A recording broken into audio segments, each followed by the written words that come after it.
pamuzimu washu. Vamwe vakatoka pakuyapanda, vamwe vakatotomorora vava namatungu masva. Manga Good Friday ya2022 noona ine mudzimu ramanda ote zvikokonadzeya kuna chanduko zvazvinori kuamba kaspeisi chakuhonera mudzimu washu wakuripedzeya. Haleluya, haleluya. Kavadi hamwe, kavadi hawo. Ido vanavingwa vanori vatinoona kuruva rigovidza mudhidha chirwere chaKristu.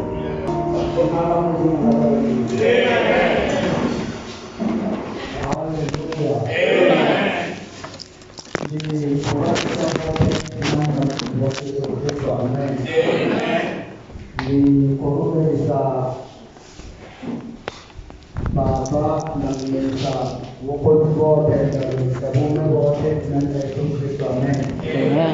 Nikorudisha watoto wote n'abana batukuzi nanda Yesu Kristo haleluya. Nikopate sifa Mungu baraka na heshima yako Baba na Mungu amen. Nikorudwa na baraka pata ajizo wewe kupera bwana sio kwa kanisa mzima haleluya. Ezvivo chiranteva chikwamba mapengo apanda panani nechingari kuzunguruwa haleluya. Mudzimu vakuma kumabaya vamudhori vachidiva vauri vogoda zvimwe vorukono zvimera haleluya.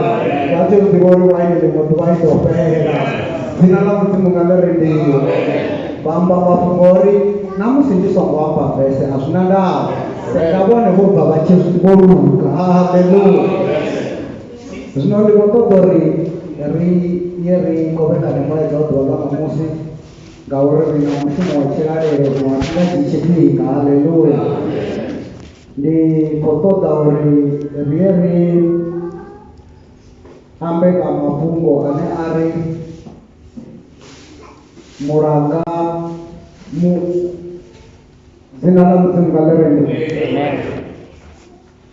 muranga muswa ngachizuru ndori isivumelano esisha, the new covenant.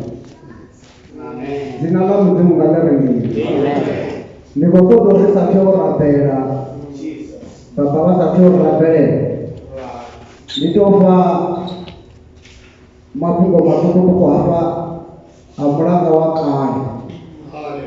Zina la mudzimu ngalerendo mudzimu wovavo voita muranga naAbhurahamu. Hoyu muranga wovavo voita naAbhurahamu wova umuranga wakare. Mara ngaicho chipinga chaAbhurahamu wova umuranga wachenecho chipinga. Mudzimu vabudza Abhurahamu zvavava kumuudza zvote zvavamupurukisa rozviite pamuudzoro muranga wanga naiwo ndiwawo urubisa vana vote vakarushaka rwahavo warubisa nahavo vote vevada karushaka rwahavo votorengiwa ngauri kare vatu vova vachirengiwa vadava vadzikuru vatu vova vachidza mukani wavayudha vasi vayudha mara muranga wori vote ngavarubisa. Zina la mudzimu ngalerendo ndava ndechikori baba kavai varegere tabhero resati varamachira mudzimu kariko baba zina ninamanga kamurero wa Yesu Kristo Jehova mwana mtumachira wakubaliwa pia mtumachira tunachimia tunasi zina nina Yesu ribe tupanu duniao tembeleni yabo ulimwena kutana ndote chipita cha tumudu wa honi kontrani kadunde kurabela kana babo ulimwena kutana ndote rodo kubangana kachipi chabo mtumachira tunachimia tunachimia zina nina Yesu mwana kutana ndote musimaro baba chikutoparara Yesu Kristo banazareta Jehova mtumachira tunachimia kanya rero mtumachira tunachimia tandere kwamba baba wanda tunachimia mshumo Yesu bachikira kuchinya Yesu bachikira marazi Yesu Kristo mtumachira tunaporabela ili Jehova mwana kutana ndote babo huju Kristo mtumachira tunachimia mtinda chimocha Kristo rakumekera mtumachira panga ipato chao ili Jehova mwana kutana ndote muranga panga atanda mferesi krieti uri mwana kutana ndote ili chiparana ili chipanga mna Holy Spirit afanya mzitika Yesu Kristo banazareta ngao ndio tena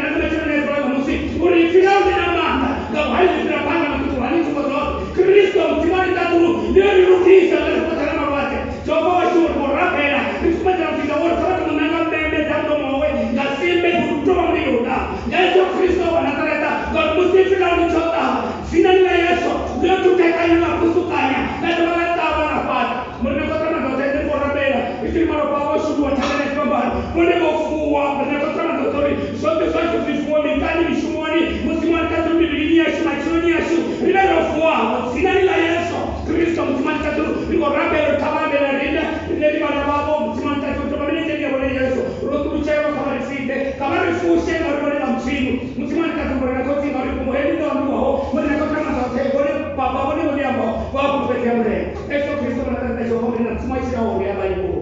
Amen. Amen. Hallelujah. Zvino vasango mangara akaenda ndichamba kachizuru. Yes. Kana ndinjenza chitwa pasoko tere apena musana vaye. Hallelujah. Amen. Zvino vasunga varevi. Amen. Zvino vakiendela ukuthi umhlobo wami naye ezwe izwi likaNkulunkulu. Abamshayeli Hallelujah. Zvino vamusunga varevi. Kalau kita diambil kalau orang kare, mereka pada suatu apa dunia Genesis, di mana 4 verse number 6. Jinalah mungkin ada ini. Ibarat yang awalnya Genesis 15 verse 4 to 6. Zemuzo Abrahamu apa mamba Yehova achiri. Ane adola ifa lau asi mulaifa utoba mwana wauko apanai vaimanda ari ezorira ratatu uvaredzi naredzi arali uchikono udzivara vana vavo vadoanda varava Abrahamu atenda Yehova ndizvone zveapi orugagazvo chapter 17 verse number 10 anepo mulanga wanga une vana vao na vadhuru vao vavofa nane uri vana vote varubizwa. Dzina la mudzimu ngalerindini. Hapanoni erathomanowa ndimusi Abrahamu ova achikolora anga ngomundu ndikou pakalela maikaya aure mudzimu vari kavenda. Haleluya. Zviamba uri kamachiro acho une chipinda chine ratiobva veranda hezi aralione saAbrahamu ova andoni ova angachipesese ruambo rwa mudzii. Zvino mudzimu vachitotoita uri vone vape ruambo rwavo vavabvisa nduni vavabvisera mba uri vakonovona purupetiso yavo. Ndikopa mweya wa mudzimu uchiri mudzimu ukovajia avabvisera mba uko totovavonesa su zvine havatu zvivona muchironi yavo. Iwe bhuku iri I will take you to where you have never been before. Ndizowaisa petu une atatu waisa avatu kuyavaya natuva na mitini.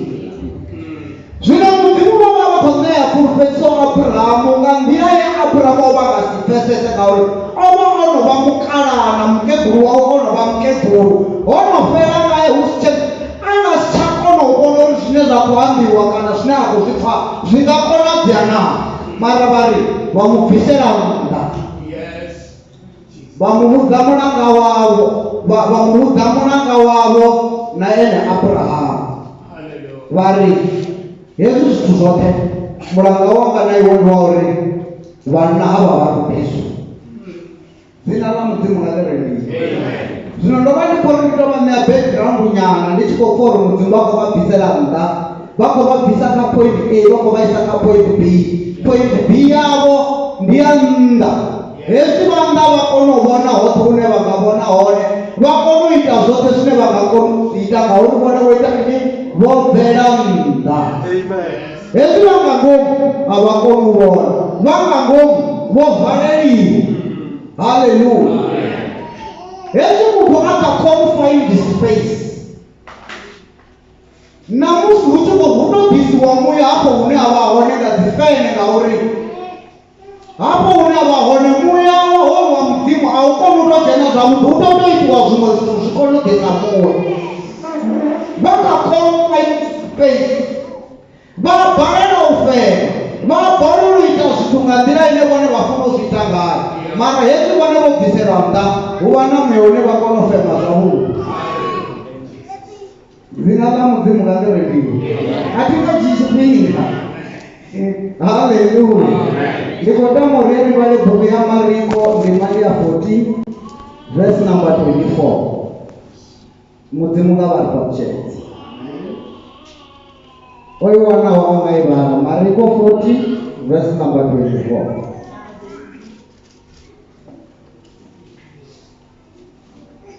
Vuno ene ane ndi malopa anga amulanga muswa ashululelwaho banji dzina la mudzimu ngalerediwe Amen. Biblia ya mudzimu iri uno ene ndi malopa anga ashululelwaho bonye banji. Yesu Kristo hapamba nga malopa amumu. Yesu Kristo hapamba nga malopa ambu. Yesu Kristo hapamba nga malopa akoro. Yesu Kristo hapamba nga malopa awe. Ngauri mulanga munga na munga una wahahona. Umahone nga malopa. Zina la mudzimu ngalerediwe. Ndisine nazo hapa bwana wabana chipinga bazura bakora beresa zizi memuvi ya Nigeria vatozvibona hukuta huko shuru wa malopa. Ngauri huna mulanga. Huna mulanga usina malopa. Zina la mudzimu ngalerediwe. Zvino Yesu Kristo odera ututa milanga yote. Yeye avarihone. Odera ututa milanga ya malopa. Malopa ya wachishuru wachibaka zimbuzi. Achibaka zikolomo.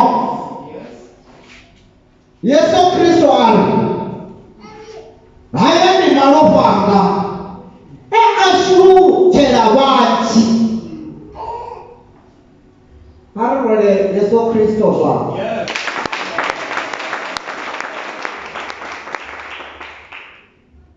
Zina la mudzimu ngalerediwe. Ndi mulanga muswa. Mulanga wa malopa. Ndi mulanga wa malopa a Yesu. Biblia mudzimu iri mudzimu wafuna shango zvingapa ngapa.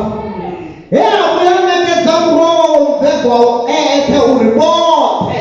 Vamutendawo vasirove chavo uoitani uchira chote.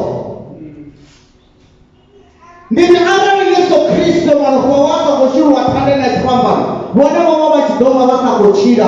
Vasina uchiro au uchira chote.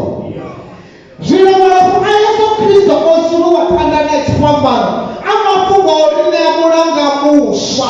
Mulanga une waitauri. Rote rikono ujena mugusone wa mzee.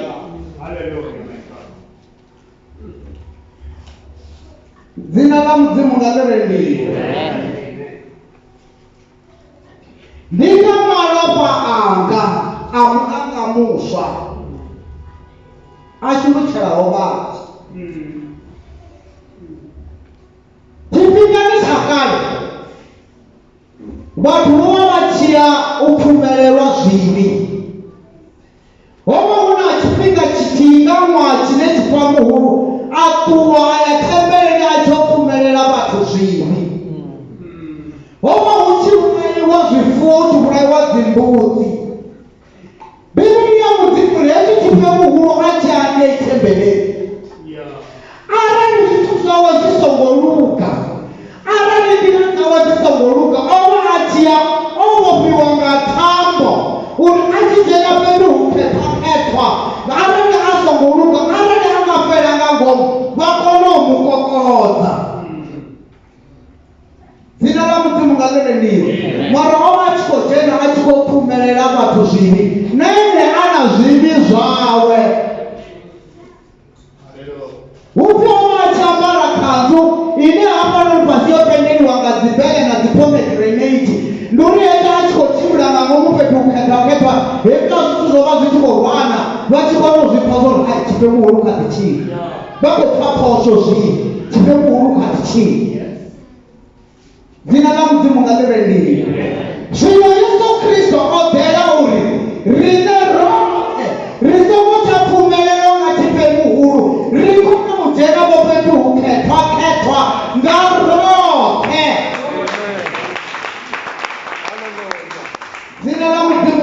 rendiwe. Vahevheruna in verse number 12. Hamojena nga malofha a dzimbokodo na dzinamana ojena luthihi tshoṱhe nga malofha awe ene muṋe aya ho khethwaho ha wanala nga ene tsho rengululaho vhathu tshisa fheli tsha lini na lini. Number 1, rine ro rengululwa nga malofha a Yesu Kristo. Hallelujah. We have been bought by the blood of Jesus. Zvino muthu o rengululwaho nga malofha a Yesu Kristo o rengululwa kha zwifhio? O rengululwa kha zwoṱhe zwe zwa vha zwo mu vhofha. O rengululwa kha vhuphuli hoṱhe ha tshivhi. O rengululwa kha mishumo yoṱhe ya shishi. Jesus Christ has redeemed us. Dzina la Mudzimu ngalendiwe. He has redeemed. He has bought us from the bondage of the devil. Dzina la Mudzimu ngalendiwe. Zvino arali vhone vho rengululwa, vha tea u takala vha isa tshanḓa vha ri Yesu Kristo ndi a vhaliwa. Ngauri u fa havho phanḓani ya tshifhambano hu tshi shuma malofha, vho rengulula nṋe. Dzina la Mudzimu ngalendiwe. Upfi ro rengululwa u ya nga u sa fheliho. Yesu Kristo o wana tsho rengululaho vhathu vhoṱhe tsha lini na lini. Vhathu vho vha vha tshi ya kerekeni vha tsha tevheleli, vha swika vha vhulaya maivha, vha shulula malofha, vha vhulaya dzimbudzi, vha tshi khou itela zwa tshenetsho tshifhinga. Zwino Yesu Kristo nga mulanga wawe muswa wa malofha a ḓa a tshi khou itela uri riṋe na vhutshilo vhu sa fheliho ri rengululwe u swikela nga u sa fheli. Ndi zwine ngazwo Yesu Kristo musi o bva phanḓani ya tshifhambano ha ngo fa lunzhi. O fa luthihi fhedzi. A dzhena fhethu hu khethwa once and for all. Dzina la Mudzimu ngalendiwe. A tshi khou dzhenelela uri a ri ṋee maanḓa maswa. Dzina la Mudzimu ngalendiwe. Verse number 22 hanefho kha Vhahevheru iri zwi sa ṱanzwiho nga malofha a si zwinzhi, hu ya nga mulayo na u hangwelwa zwivhi, ho vha hu sa konadzei hu si na malofha.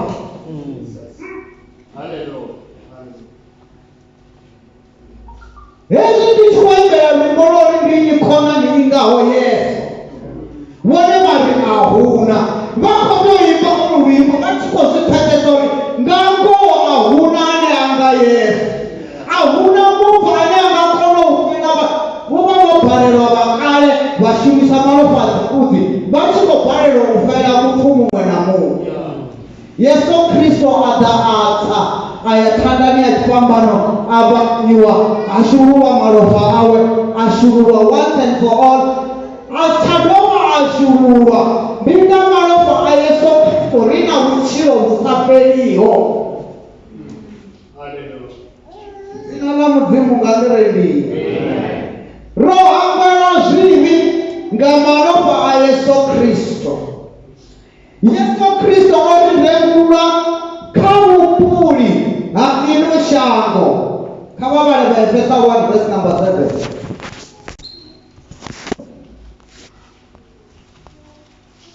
Ephesians 1 verse number 7. Zwe ra wana khae u vhofhololwa nga malofha awe ndi amba u hangwelwa vhutshinyi nge a vha ene o pfumaho tshilidzi. Hallelujah. rahango la mutshinyi nge ava ene opfumaho tshilidzi. Zwi amba uri tshilidzi tsha mudzimu, tshilidzi tsha Yesu Kristo tsho ita uri riṋe ri rembuluwe kha vhupfuli ha tshivhi. Dzina ḽa mudzimu nga ḽi reliwe. Tshivhi tshi a huvhadza, tshivhi tshi a fareledza, tshivhi tshi a ita uri vhone vha hanganee,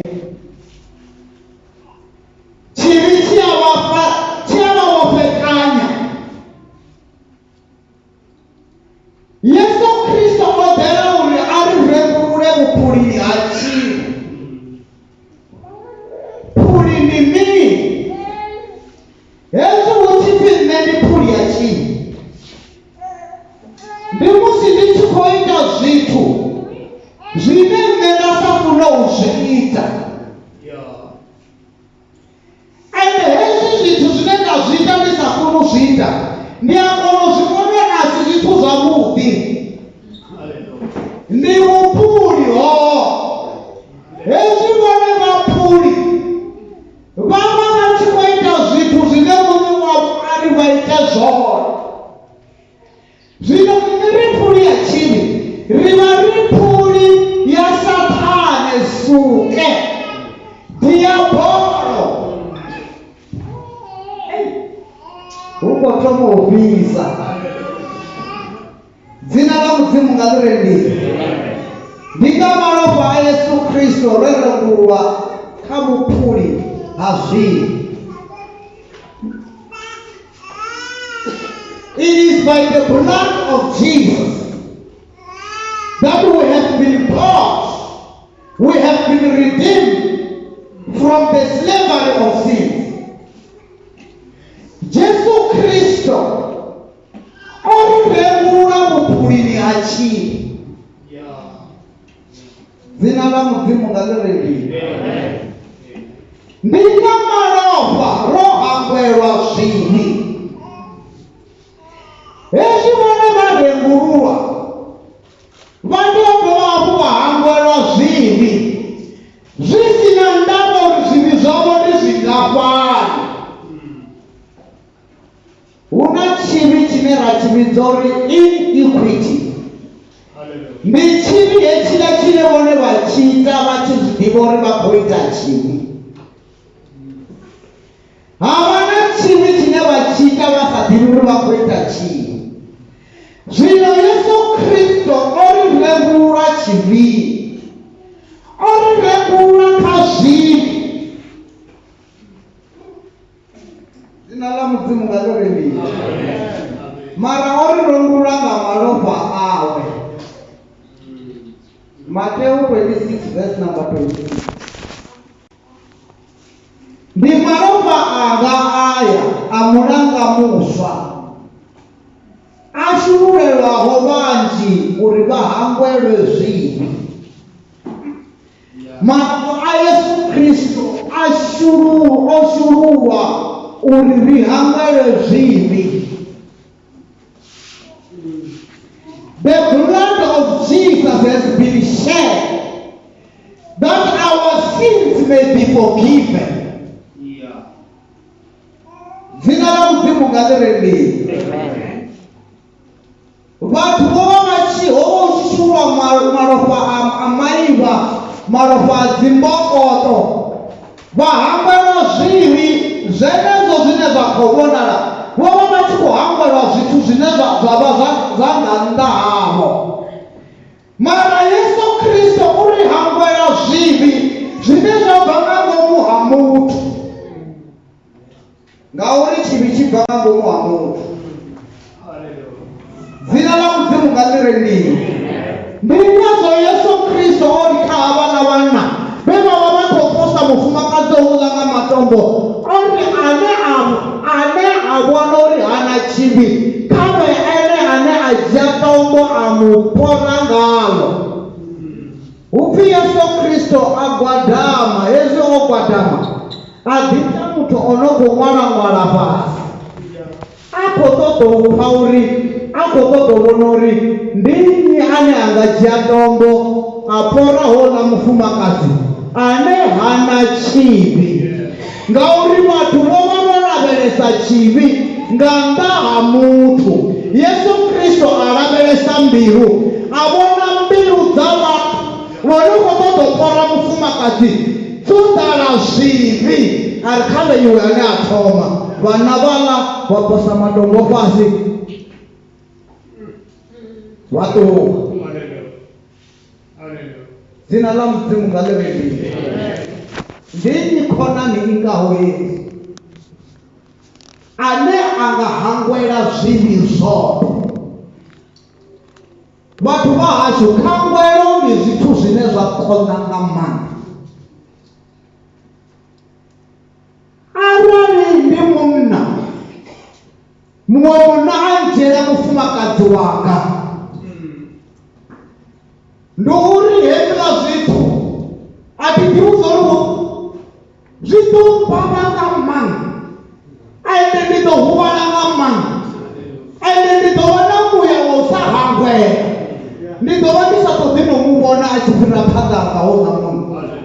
Ndi khou ṱoḓa vha sumbedza uri khangwelo a si zwithu zwo leluwaho. Khangwelo i bva nga ngomu mbiluni, ende vhone vha hangwela, vhone vha ya vhofholowa. Amen. Amen. Dzina ḽa Mudzimu nga ḽi vheliwe. Ndi nnyi khonani ine ya nga ri hangwela zwivhi? Ndi Yesu Kristo, we malofha awe nga mulanga muswa a shuluwa tandani ya tshifhambano, a tshi khou shulutshela uri nṋe ri hangwele zwivhi, a tshi khou ri rembulula kha zwithu zwa shango, a tshi khou ri rembulula kha muvhuso wa swiswi. Dzina ḽa Mudzimu nga ḽi vheliwe. Ndi ri mashaka avho a nga si kone u vha vhofholola. Ro vhofhololwa nga malofha a Yesu Kristo, nga mulanga muswa wa malofha awe. Zwa zwino ri kha tshifhinga tsha Easter, ri kha tshifhinga tsha dzi Good Friday, o vhambiwa a vuwa. Zwithu zwihulwane ndi zwa uri Yesu Kristo o vuwa tshaloni, malofha awe o shulutshela uri whoever believes on him shall not perish but have eternal life. Rive na vhutshilo vhu sa fheliho musi vhone vho tenda kha Yesu, musi vho tenda uri malofha a Yesu Kristo o vha rembulula, musi vho tenda uri malofha a Yesu Kristo o vha hangwela zwivhi. Dzina ḽa Mudzimu nga ḽi vheliwe. Habe arali mbava ya dzhena muḓini wavho ya ḓa ya tswa, ndi khou tou vha vhudza uri houḽa muthu vha mu ḓivha. Na musi vha muvhona a khou bva muḓini muṅwe a songo ṱwa a mashaka hanefho muḓini, a tshi khou bva u ḓinwela tie kana u ita zwine a khou ita, vhone vha mu vhona sa mbava. Ndi vhangana vhathu vhe vha vha fara nga mbilu vhane vhone vha khou balelwa u vha hangwela, hone vhone vho hangwelwa zwivhi. Uri hangwele milandu yashu, vhunga na riṋe ri tshi hangwela vhane vha vha na milandu kha riṋe. Zwi amba uri ndi riṋe rine ra thoma u hangwela, ri tshi zwi ḓivha uri malofha a Yesu Kristo o shuluwa uri hangwela zwivhi. Ndi nga mini vhone vha tshi kha ḓi fara vhathu nga mbilu?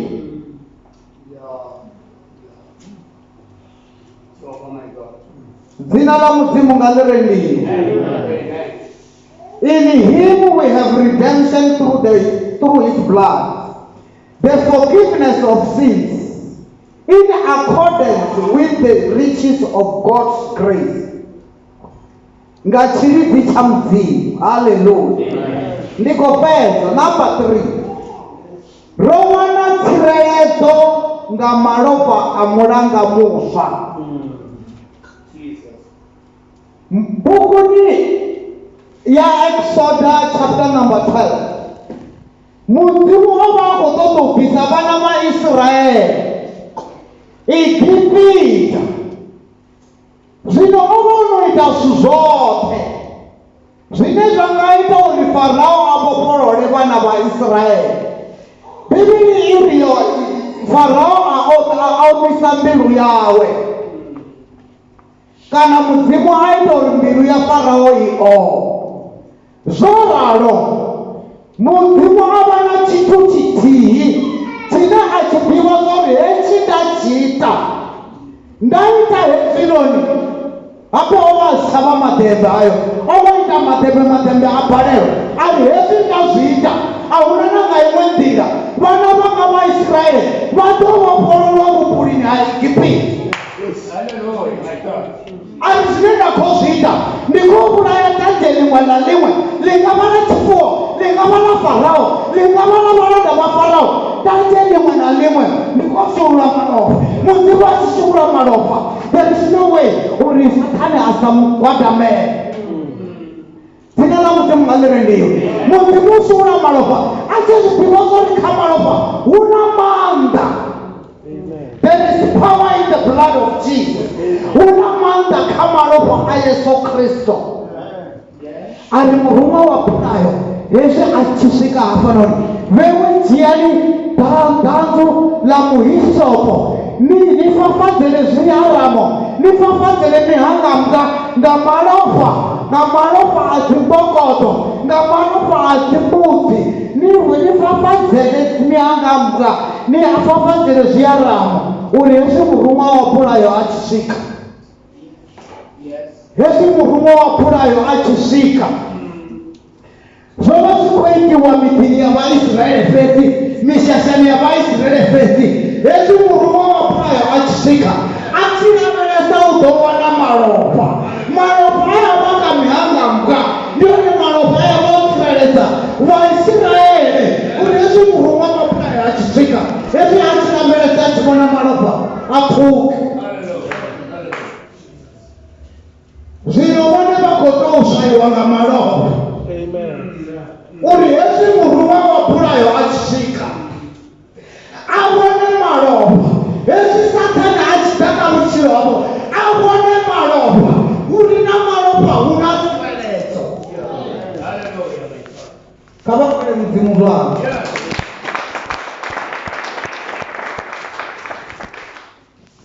Mudzimu a tshi shumisa malofha vha zwi ḓivha zwori o litsha a hu tshena zwa u tamba.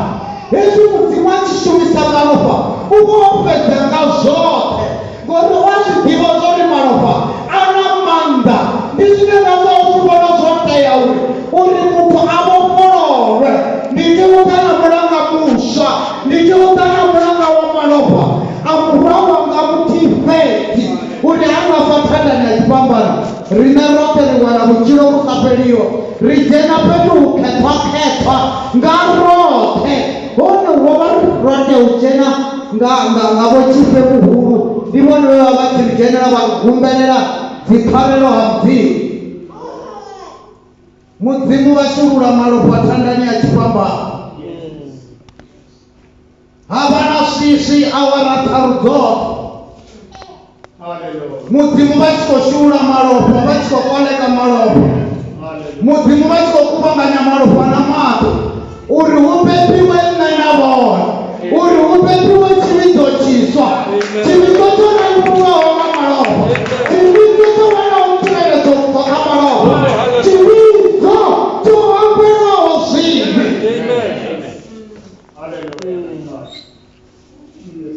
Yesu Kristo ari Mudzimu wanga wa nṱutshela. Musi hu tshi khou shulwa malofha, zwo vha zwi khou sumbedza uri mafhungo a malofha ndi mafhungo a pfisaho vhuṱungu. Ndi nnyi ane a nga tou ya a ri mbambeni? Ndi ngazwo Yesu Kristo o ri arali zwo vha zwi tshi konadzea Mudzimu wanga kha vha vha tshi tou ita uri tshilwelo hetshi tshi mpfuke. Mara hezwi hu tshi itea lufuno lwa Mudzimu, zwoke zwine vhone vha ṱangana nazwo vha tea u renda mudzimu. Dzina ḽa mudzimu nga ḽi lini, ngauri mudzimu vha pfukisa fhethu a tshi ḓivha uri matshelo zwi ḓo vha thusa. Hu na luimbo luṅwe lwe lwa imbiwa nga tshizulu hune lwa ri umewena waungenathi ngavesa felendlele. Olu lulo baluphendwa nga Vaisraele musi vhupuka vhanye vhuṱuku, musi mudzimu vha tshi khou shulula malofha vha tshi khou a shululela vhadzheni luṱuku. Vaisraele vha pfuka ho oma, vanhu hezwi vho pfuka vanhu arali ro vha ri si na vhone murena ro vha ri tshi ḓo vha ro fela vhadzheni, ro vha ri tshi ḓo vha ro fela nḓilani. Zwino ngauri vhone mudzimu vha mudzimu wa tsireledzo ra pfuka. Mudzimu ari u tshi dzhena maḓini ndi ḓo dzhena na iwe, u tshi pfuka milambo i nga u kumbi, u tshi dzhena muliloni mulilo a nga u fhisi ndi ḓo dzhena na iwe muliloni. Nahone thi nga tendi mulenzhe wawe u tshi resemuwa ngauri ndi nne muṅwana nga nne hawe. Dzina ḽa mudzimu nga ḽi lini. Zwino vhone vha tshi tou dzhena muliloni vha thoma u complain. Hezwi tshivhidzo tshi tshi khou dzhena muliloni vhone vha ya shavha, vha ya humbulula, vha thoma u bilufhala, vha thoma u vhona zwithu nga nḓila iṅwe. Fhedzi mudzimu vha ya ḓivha uri ndi ngani vha tshi khou ita zwino khou itea, ngauri mudzimu ndi mudzimu wa mathomo wavho. Vha bvisela Aburahamu nnḓa. Aburahamu vha tshi khou loha ngauri vho vha tshi ḓivha uri pfulufhedziso yavho i khou ṱoḓa muṱavha woṱhe, i khou ṱoḓa shango ḽoṱhe. Vanhu ndi mu sumbedze shango ḽoṱhe hu muthu a nga si vhe na vhana vhane vha lingana muṱavha wa shango ḽoṱhe arali ndi nga mu bvisela nnḓa. Dzina ḽa mudzimu nga ḽi lini. Ndi khou pfa mudzimu vha tshi khou amba zwino vha tshi ri ndi khou vha bvisela nnḓa, ndi khou ṱoḓa u vha sumbedza zwithu zwine vha nga si zwi thembe, zwine vha nga si zwi fulufhelo, ngauri ṱhalukanyo yavho i kha ḓi vha nga ngomu ḓuvha, ṱhalukanyo yavho i kha ḓi vha yo fareledziwa. Mudzimu vha khou vha bvisela nnḓa. Fulufhedzo ya mudzimu yo vha i nga si konadzee arali Aburahamu o luḽora mudzimu vha mu litsha nga ngomu. Ape mudzimu vha khou fulufhedza Aburahamu vha tshi zwi ḓivha uri na miṅwaha ya Aburahamu yo no vha minzhi a zwi tsha konadzea, na miṅwaha ya mukegulu wawe yo no vha minzhi a zwi tsha konadzea. But he took Abraham out of the box. And he took him from inside and took him to the outside, that he may see the whole earth, that whenever he promises, Abraham will be knowing what's going to happen, because God is God of his own way. Mudzimu ndi mudzimu wa iphilaho, zwine vha zwi amba a zwi shanduki. Vha mudzimu wa tsireledzo. Mudzimu number 4 wa ri ita uri ri kone u dzhena vho fhethu hu khethwa. He gives us access to the most holy place. Dzina ḽa mudzimu nga ḽi lini. Fhethu he havha hu tshi dzhenwa nga muprista muhulu, mudzimu vha ita uri nga malofha a mulanga muswa na riṋewo ri kone u dzhena. Zwino vhone vha na maanḓa a uri vha tshi khou ṱangana na dzithaidzo vha gwadame, vha rapele mudzimu, vha si tsha lindela muthu uri ṅwaha u fhele vha ye u rapela. Dzina ḽa mudzimu nga ḽi lini. Hu pfi luthihi nga ṅwaha Vaisraeli vho vha vha tshi ya Shilo. Nga tshenetsho tshifhinga na Hana we mudzimu vha vho vala mbumbelo a ita vho zwo uya a sa fhisi, mara Hana a rapela uri mudzimu vha mupfe. Mudzimu vha mupfa, hezwi vho no mupfa ṅwana mukumedza mudzimu. Dzina ḽa mudzimu nga ḽi lini. Vhone vha sa khou bvela nnḓa, mudzimu vha shumana na vhone vachiko vasumbedza shango rote hune vone vakote ukanda zvithu zvavo zvingasichimbire zvichimbira musi mudzimu wavadziya vavabvisera nga vavasumbedza vavamutorika mulanga wanga musva nendituka mulanga wakale mulanga wa malopa adzimbudzi mulanga wa malopa avatu vasongomangala vathu na namusi vatikadzishumisa malopa avamwe vathu vakadzishumisa malopa adzimbudzi ndinganthanya uri vathu vache vofarela ka zva mulanga wa kale vone vakotoda malopa avo vabvisa ka mulanga wa kale avajenisa ka mulanga musva wa Yesu Kristo. Dzina la mudzimu ngalirendi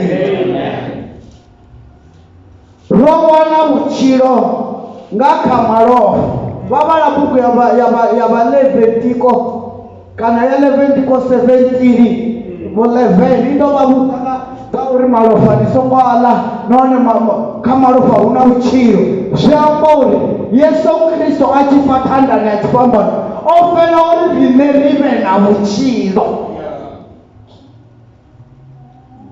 arikhombo rivone avangafi rikhombo rihezwi vone vofa vache vofulufhedziswa uri ukhadiva na vumwe vutshilo nga murahu ha lufu ho lululelwa ṋama nga murahu ha u ṱuwa ha muya arali muthu o ri sia.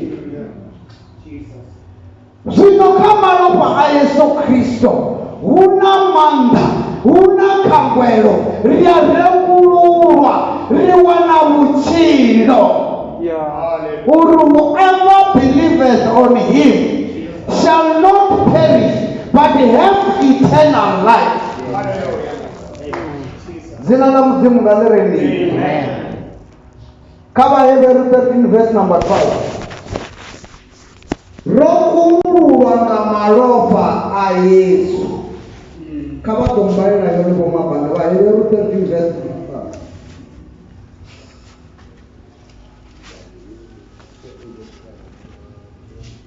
Ndizve na Yesu aitiwa achitanzwa vathu nga malopa awe oshengedzwa ngenda panda akoro. Zina la mudzimu ngalirendi. Yesu Kristo oshengedzwa akoito rine richishengedzwa rikono udiva na mbrena oshengedzwa uki ritojena nga matupo manji. Zvino rine vatende haritotutangana na zvithu zvinokota ritotodzura rikadziplesisa ritotodzura zvinhu zvichikochimbira ndizvone rofulupedziswa mara murena wacho washengedzwa arikumurula. He has sanctified us. Dzina la mudzimu ngalirendiyo. We have been cleansed by the blood of Jesus. Mudzimu varifuna vo vori kumurula. Dzina la mudzimu ngalirendiyo. Hezwi vone ndojena kereke ya uri hezwi vangabva vaya mbongoni ka sabata vavoya vaya kerekeni. Hezwi vachisvika kerekeni vova vachihashiwa ngamati upfi vakohanduriwa vakohashiwa ngamati kana vakubviswa chivi cha handizvo rembongoni na chivi mara hezwi zvithu vanhu vava vofara maitele amulanga wakala. Zvino kha mulanga muswa hukototea vone na mbilu yavo hukototea vone na luvalo lwavo hukototea vone na vuhone havo hote vaita zvithu nga vutshilo havo hote vabva kha vutshilo ha mulanga wa kale vadzena kha vutshilo ha mulanga muswa wa malofha a Yesu Kristo. Dzina la mudzimu ngalirendi. Ringasizvivanira zvipedza mara ndichipedza ndiri kha vambalele bhuku ya uthoma ya Yohane ndima ya 2 ndima na John chapter number 2 verse number 2. Yesu na vafundziwa vawe navone vavidzerwa chimima. Yohane na uthoma 1 John Zeringange itina bo Petro ya bunduburu ngati. Chapter number 2, verse number 2. One asi chipfumelo cha zvazvo fedzi ndicho zvashango lote. Zina la Mudzimu ngalereni. Amen. One asi chipfumelo cha zvazvo fedzi ndi chipfumelo cha shango lote. Yesu Kristo oshuwa malofa achikoita uri ripfumelelwe, achikoriphumedzana na Mudzimu, achikoita uri mushaka ashuna Mudzimu ripfumedzane rive kuti tsini na Mudzimu. Zina la Mudzimu ngalereni. Mara asi zvamudzi kuva tsini na Mudzimu na Biblia ya Mudzimu iri draw near to God, He will draw near to you. Zviamba uri ndiri rinarasendera tsini na Mudzimu, uri Mudzimu vakonosendera tsini na rive, uri rikonopfumedzana zvavudi naye. Malofa a Yesu Kristo oripfumedzana na Mudzimu, hangopfumedzana hangoita rupfumelelo rutumuchi oita uri shango lote mutu mumwe na mumwe vopfuma avovopfuma, vayabhakwa vayashuma, vayalwala avalwali. Mudzimu voripfumedzanya ngamalofa avo. Ngauri rovidzwa upfi vana va Mudzimu ngamalofa a Yesu Kristo. Malofa a Yesu Kristo ayarivenguru. Malofa a Yesu Kristo ayaripwa tsireledzo. Malofa a Yesu Kristo aripa kangwelo. Malofa a Yesu Kristo ayaripfumedzana na Mudzimu. Malofa a Yesu Kristo ndiyamulanga muswa. Zina la Mudzimu ngalereni.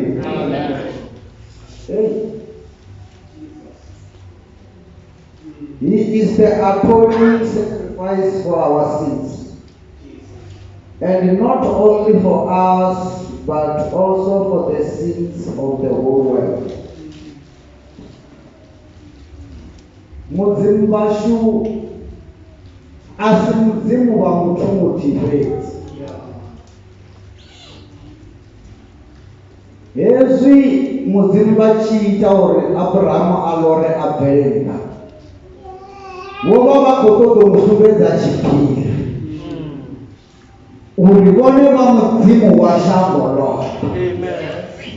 Vone zvithu zvavo hazvongolimitiwi, ndivone vane vangadidimita, ndivone vane vangadivera mukaka. Mudzimu vakotoda vone vachisvikelela ka zvine havatu muhumbulo wavo ukadiva uchikadikona upanela uhumbulo ri vangazvisvikelela, mara Mudzimu vakotoda vachizvisvikelela. Zina la Mudzimu ngalereni. Ndizvine ngazvo vakauri ndipfumelela vathu vote ngakha malofa amulanga musha ndobva kha mulanga wa kale. Ngauri Mudzimu ndi Mudzimu wa mathomo maswa, ndi vamulanga muswa. Ndiri malofa a Yesu Kristo oshiruwa thangani ya tivamba achikoshiruchela nena vona uri riwane manda.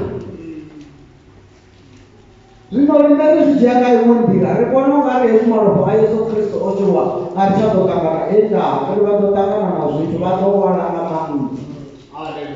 Mara ava arali vavaringa malofa a Yesu Kristo unendochiri ngamalofa a Yesu Kristo hezvi ndinozvikona.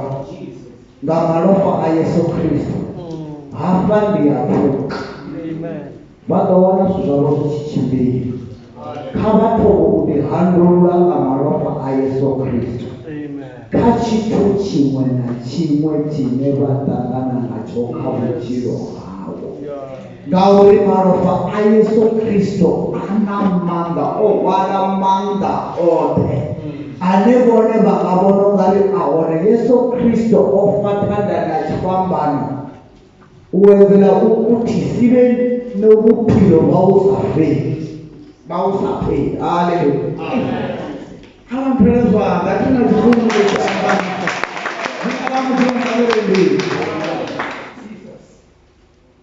Yesu Kristo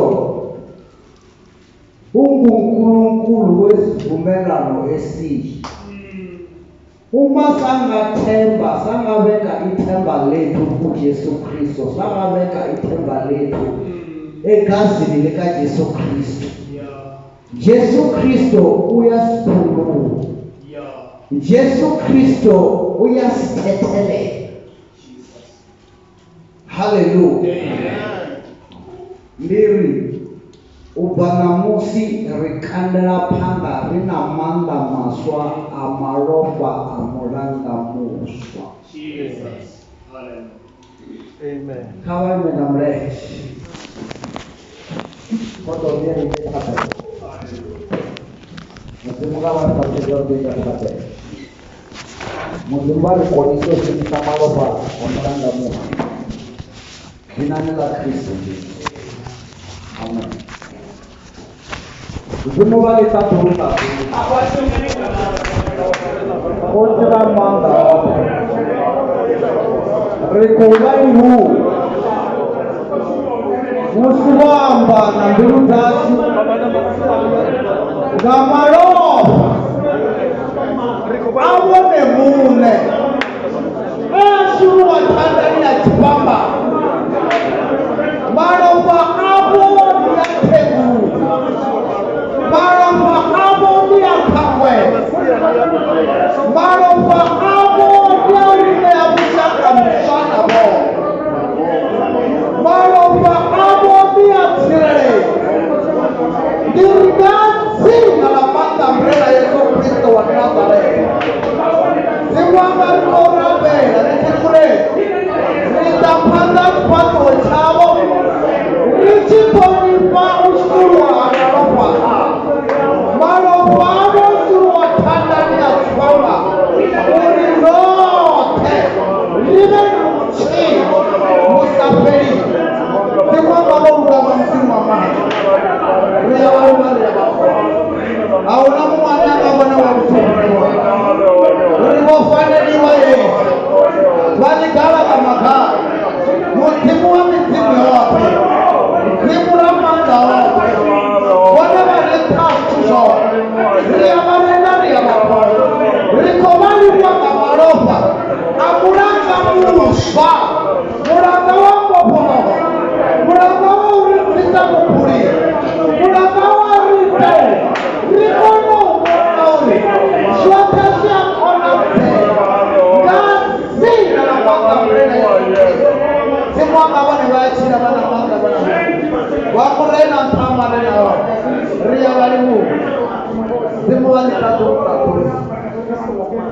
Ria walimu wa hiyo Wamu wa manga Rili wachi pambano sana God Kristo Jesus Wane baya kufete Ahuna mwane angabo Ria watakune na tayo Rili wamu kama mtimu wa manga Rili wa marofa wa mtimu wa mboporo wote mrena wale wabaisa ndiringa marofa abo mtimu wanga maya porasi gazi na la manda mrena Yesu Kristo roho twanga tota riali wa mre kauri marofa abo ayari tumetanya ayari wisa kabone mre Ria baibu da Kristo Jesus. Amen.